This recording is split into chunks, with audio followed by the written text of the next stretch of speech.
Welcome to Iron Financial. I'm your lead analyst, and our mission today is simple. We're here to help you forge a much stronger portfolio and cut straight through all the market weakness we're seeing right now. In today's explainer, we are executing a totally no-nonsense, top-to-bottom teardown of the JM Smucker company. That's ticker symbol SJM. Look, here at Iron Financial, we don't just sit around and read glossy corporate brochures. We run the hard data. We want to see exactly what is structurally sound. And I'm the Market Skeptic. I'm here to make sure we aren't just blindly buying into corporate hype. We really want to know if SJM truly has the tensile strength to be a permanent pillar in your portfolio, or if, we are looking at a crumbling facade. So, is this massive consumer goods giant a solid foundation, or are there hidden cracks in the armor? Make sure you hit that subscribe button, grab your hard hats, and let's get right to work. Okay, here's our blueprint for today. 1. The hook, forging your portfolio. 2. The drill down, revenue, reality. 3. The drill down, debt load. 4. The drill down, margin squeeze. And finally 5. The verdict, opportunity or trap. Let's dive in. Section 1. The hook, forging your portfolio. All right, let's start by asking the really hard questions about the basic structural integrity of this entire business. Sure, SJM is a massive company with a 127-year history. They proudly boast that 90% of U.S. households have at least one of their products sitting in the pantry right now. But we really need to ask ourselves, does legacy automatically equal durability? In our current macroeconomic environment, consumer habits are shifting faster than wet concrete. With grocery inflation running incredibly hot over the last few years, brand loyalty is being aggressively tested every single day as shoppers trade down to cheaper private labels. The skeptic in me absolutely demands to know, is this 90% household penetration actually driving meaningful growth? Or are we just looking at a stagnant value trap coasting on historical brand recognition? We need to know what the real numbers show beneath that 127-year-old veneer. Because let's be real, past performance won't hold up the roof in tomorrow's market. Well, take Uncrustables, for example. Now, this isn't just a peanut butter sandwich. This is an absolute growth engine and a massive load-bearing brick in their foundation. Management clearly states they are on pace to hit $1 billion in annual net sales for this specific brand by the end of fiscal year 2026. $1 billion. They've even poured the concrete on a third manufacturing facility just to keep up with sheer consumer demand. And alongside that, we have the newly acquired Hostess Sweet Baked Goods. SJM spent heavily to bring Twinkies and donuts into the portfolio because the snacking market is absolutely crucial right now. Snacking is increasingly replacing traditional meals, especially among younger demographics. Capturing this high-margin convenience sector is a very deliberate move by management to reinforce their structural integrity for the coming decade. Make no mistake, these are the heavy-duty materials Smucker's using to forge their future. Section 2. The drill down, revenue, reality. Now, on the surface, the structural beams look incredibly strong.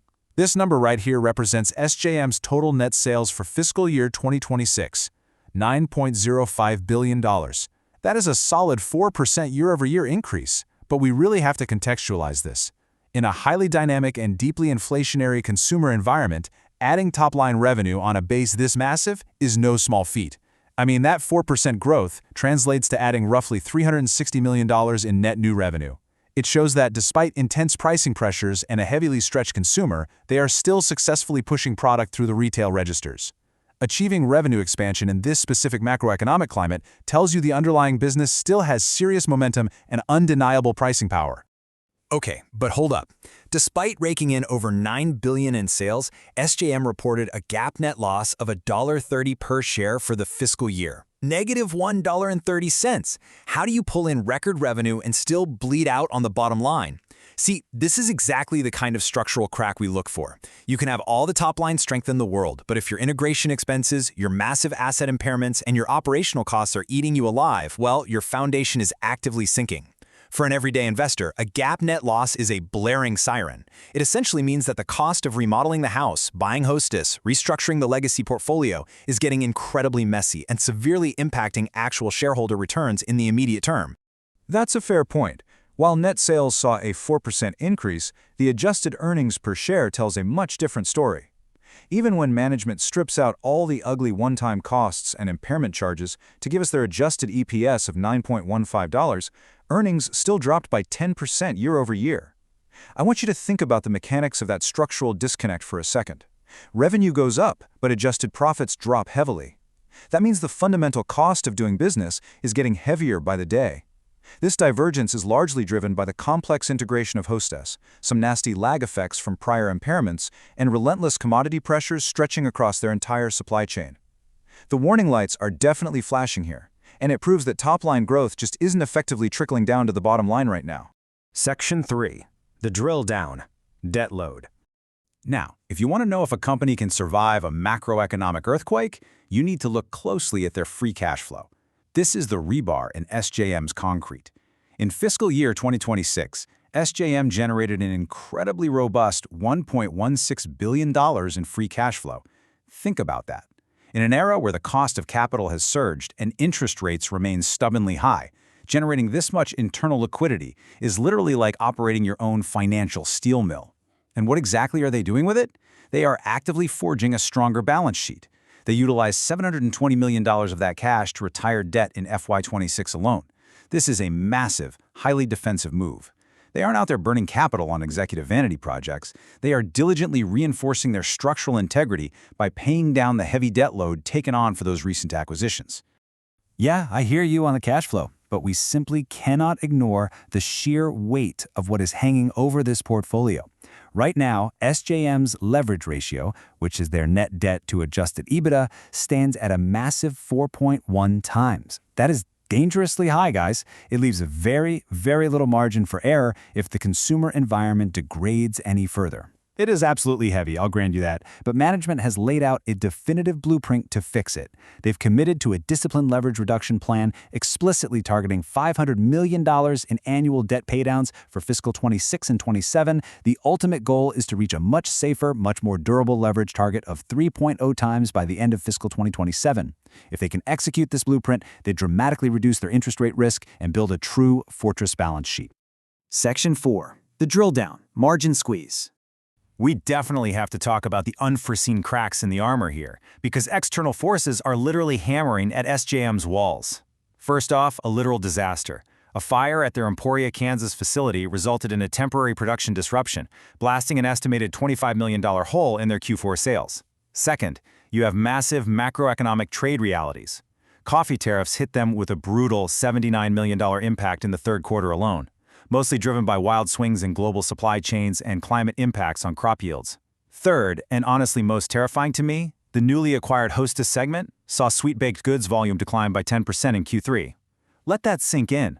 They just bought this brand for growth, and the volume is already shrinking. And fourth, they had to absorb the revenue hit from divesting the Voortman brand. These are immediate, severe structural damages squeezing their margins incredibly tight. The strategy to repair these cracks is a classic financial engineering maneuver. It's called shrinking to profitability. When you compare the FY26 actuals against their newly released FY27 guidance, a really fascinating dynamic emerges. For FY27, they are formally projecting net sales to decrease by 3 to 4%, so the top line is shrinking. Yet they are projecting adjusted EPS to actually increase to between $9.75 and $10.25. Now, you might be wondering, how exactly do you grow profits while simultaneously shrinking your sales? By violently cutting the fat. They're executing aggressive cost controls, significantly lowering SG&A expenses, shedding low-margin volume, and holding the line on an adjusted gross margin of roughly 38%. Basically, they are utilizing their high-margin products to lift the bottom line while letting all the inefficient revenues just fall away. Now, to successfully execute that shrinking to profitability strategy, consumer elasticity is everything. Case in point, Café Bustelo. When coffee tariffs and commodity costs skyrocketed, SJM didn't just sit there and absorb those hits. They flexed their incredible pricing power. Look, coffee is a daily, deeply ingrained habit for consumers, making it highly inelastic. People might complain about the rising price of their favorite coffee, sure, but they are still going to buy it. SJM totally leveraged this by raising net prices across their entire coffee portfolio. Because brands like Café Bustelo and Uncrustables command such fierce consumer loyalty, SJM can successfully pass those massive macroeconomic costs right onto the consumer without completely destroying their sales volume. Make no mistake, this pricing power is the ultimate shock absorber in a highly volatile market. Section 5. The verdict. Opportunity or trap? All right, it's time for the showdown. On the side of a solid foundation, I see an absolute juggernaut of cash generation. Producing $1.16 billion in free cash flow provides massive defensive utility. They've already achieved $75 million in hostess cost synergies way ahead of schedule, and they are aggressively paying down their heavy debt load. That is textbook structural reinforcement. But I am looking right at the cracks in the armor. Management is officially guiding for a top-line sales decline in FY27. They remain completely exposed to volatile, unpredictable coffee tariffs. And most worryingly, the volume for their shiny, expensive new hostess acquisition is shrinking fast. If they cannot stabilize those sweet baked goods volumes, that massive acquisition transforms from a growth engine into a really heavy sinking anchor. Okay, here is your iron financial blueprint to take away. Number 1. SJM's cash flow engine is highly durable. Generating over $1 billion in free cash flow provides undeniable strength and financial flexibility. Market Skeptic. Number 2. The heavy debt lifting is aggressively underway. If they actually hit that 3.0x leverage target by FY27, the stock becomes significantly de-risked. Lead Analyst. Number 3. You absolutely must recognize that their expected earnings growth relies entirely on margin improvements, masking top-line sales declines. They are effectively squeezing way more juice from a shrinking lemon. Market Skeptic. And number 4. Hostess stabilization is the ultimate linchpin for this stock's future. They paid a serious premium to acquire growth. You need to watch those sweet baked goods volumes like a hawk in the coming quarters to ensure the foundation actually holds. And that brings us to our final question, and we are turning this directly over to you. Look at all the data we just drilled through today. Are you buying the rock-solid cash flow and aggressive debt paydown of this foundation? Or are you selling the structural cracks of declining sales and shrinking hostess volumes? SJM is a genuinely fascinating test of structural financial engineering, and we really want to know where you stand. Drop your thesis in the comments below. We want to see exactly how you are analyzing this setup. Until next time, keep doing the heavy lifting, keep questioning the narrative, and keep forging a stronger portfolio. For the Lead Analyst, I'm the Market Skeptic. This is Iron Financial signing off. Quick disclaimer, everything I share is for entertainment and informational purposes only. I'm not a financial advisor, so please do your own research or talk to a professional before making any moves with your money.